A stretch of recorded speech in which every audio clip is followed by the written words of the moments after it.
how to make unripe plantain porridge. So I have my ingredients, my seasoning cubes, my pepper, my onion, my crayfish. I'll leave the ingredients below, so you check out for it. My unripe plantain and my vegetables, my palm oil, and my smoked catfish. So I have cut the plantain off cameras and thoroughly washed them. So now I'm going to slice it in the little pieces. You can slice it the size you want, but this is how I like my unripe plantain porridge. Just have to cut it into 4 corners and start slicing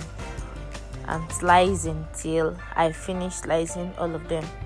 So you can cut yours the shape you want. So now I'm done with my cutting. So I'm going to put the clean water in a pot and put the unripe plantain and onion inside.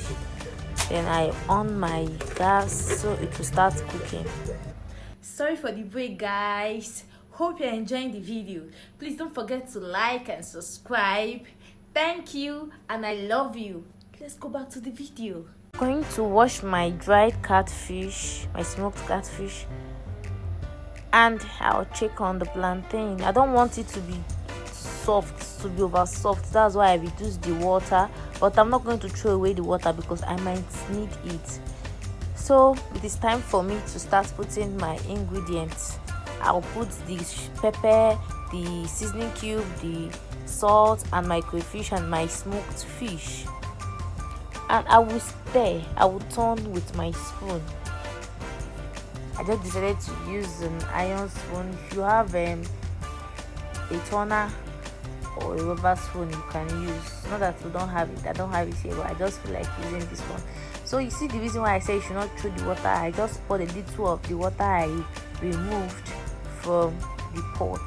So after leaving for 1 minute, I'm going to open it now and add my vegetables. I'm adding my vegetables. I'll add my vegetables. If you have green in your location, you have green, but I'm going for ugwu. This is ugwu leaf, so I'm using ugwu leaf for this recipe, for this food. So I'm going to turn and turn so that everything will be a mix. And after that, I'm going to put my red oil, my palm oil, my red palm oil. So that's the last thing. That's the last recipe that I will add in this food, the last ingredients. And so my food is ready. Try this recipe at your home. If you have any question, you can ask me in the comment box. See you in my next video. Thank you for watching.